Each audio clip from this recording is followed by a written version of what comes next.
Alright, so here's how I tune every X3D chip on AM4. So this is going to apply to the 5700 X3D, the 5800 X3D, 56, even the 55. They all behave the same and I use the same tune for all of them. I'll be using my 5700 X3D here as an example. I personally like to be on the latest BIOS or close to it. So you can see here I'm on F39J. If you are not on the latest BIOS or close to it, I'd recommend doing that first and foremost. If you need help with that, I have a quick less than 1 minute BIOS update guide linked in the upper right hand corner and in the description below. So once we have the BIOS updated, first thing we're going to do is change the memory timings. I'm going to enable the XMP profile on these sticks. That puts this kit at 3600 CL16. X3D chips aren't very sensitive to RAM tuning, but I still like to tune it up as much as I can to cover all bases. The more important thing for AM4 CPUs is syncing the M clock, U clock, and F clock at a 1:1:1 ratio. DDR means dual data rate, so since these sticks are rated at 3600 megatransfers per second, I'm selecting 1800 megahertz for my F clock. And then I'm setting U clock and M clock to sync at 1:1, not at 1:2.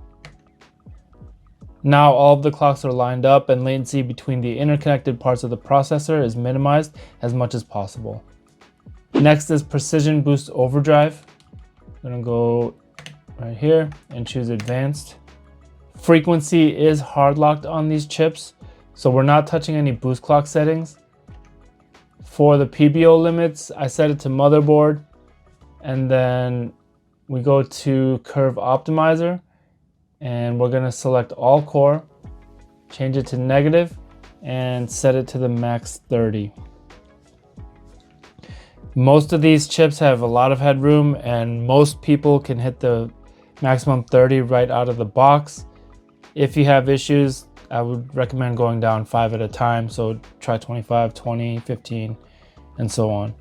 If you're on an MSI motherboard, there's a setting called Combo Strike.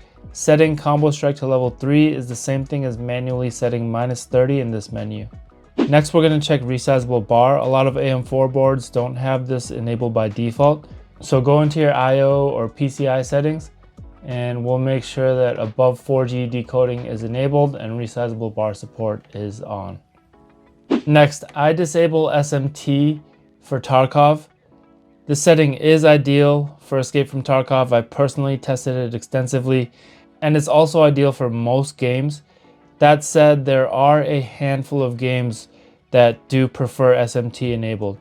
So depending on what you play, there could be a difference. Some people like to use Process Lasso or similar software to control this, but I prefer making these types of changes at the hardware level when possible. So based on all that, adjust this according to your own preference and what you play. Before exiting, I save this as a BIOS profile. That way, if I ever need to reset or troubleshoot, I can easily come right back to these settings without having to do every single one again. After that, you can go save and exit setup. You'll see all the settings changes you made here. Say yes. And you can see a successful post here. So it looks like we're all good to go with these settings. Personally, I use my PC strictly for gaming and editing, so Tarkov and Premiere Pro are basically my stress tests.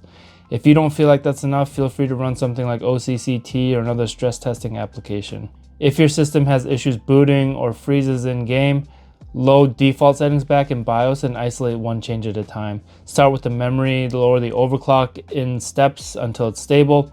Then move on to the Undervolt and reduce it by 5 at a time until you're stable again, like I mentioned earlier. If you're still having issues, feel free to join my Discord and hit me up. The link is in the upper right hand corner and in the video description below. Alright guys, that's all I've got for this one. I hope it was helpful. If it was, please consider liking the video and subscribing for more guides like this. And if not, no problem at all. I still appreciate you just checking out my video. As always, thanks for watching and I'll see you in the next one.